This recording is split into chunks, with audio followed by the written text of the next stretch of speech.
ప్రస్తుతం వరి పొలాలు మనకు చిరుపొట్ట దశ, అదేవిధంగా పొట్ట దశలో ఉండడాన్ని గమనించవచ్చు.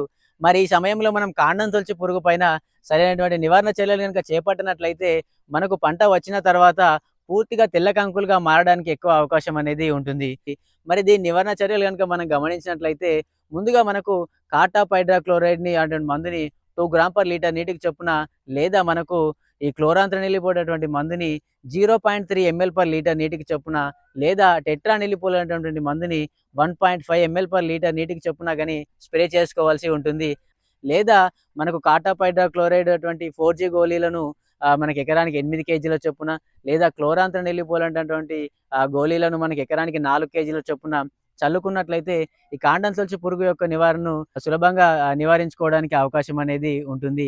అయితే రైతులు ఈ సమయంలో మాత్రమే మనకు నివారణ చర్యలు చేపడితే మంచి ఫలితాలు లభిస్తాయి. కానీ మనకు ఒక గెల బయటకు వచ్చినప్పుడు గానీ,